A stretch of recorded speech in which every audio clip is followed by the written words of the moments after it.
నమస్తే అండి. ఈరోజు అమ్మవారి ఆశీర్వాదం ఉంటే మాత్రమే అమ్మవారి కథలు కానీ, అమ్మవారు చెప్పే మాటలు కానీ మనం వినగలుగుతాము. అలాంటిది ఈరోజు ఒక ప్రాప్తం అనేది ఉంటేనే మన వరకు కూడా ఈ వీడియో అనేది వస్తుందండి.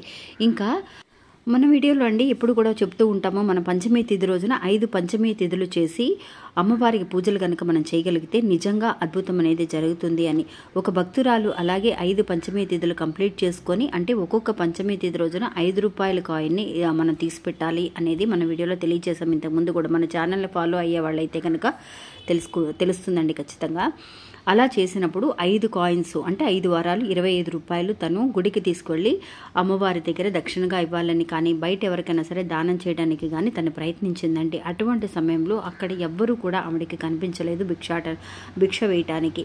అలాంటి సమయంలో ఒక ముసలావిడ ఎర్రటి చీర కట్టుకొని తన కళ్ళ ముందు నిలబడడం అనేది జరిగిందండి ఆ భక్తురాలికి. అంటే సాక్షాత్తు వరాహి అమ్మవారే ఆ రూపంలో రావడం, ఆ దక్షిణను స్వీకరించడం అనేది జరిగింది. ఎప్పుడైతే ఆ దక్షిణ స్వీకరించిందో అప్పటి తర్వాత రోజు తెల్లవారేసరికి తనకి ఒక అదృష్టం అనేది తలుపు తట్టడం అనేది జరిగిందండి. ఇది చాలా పెద్ద అద్భుతం.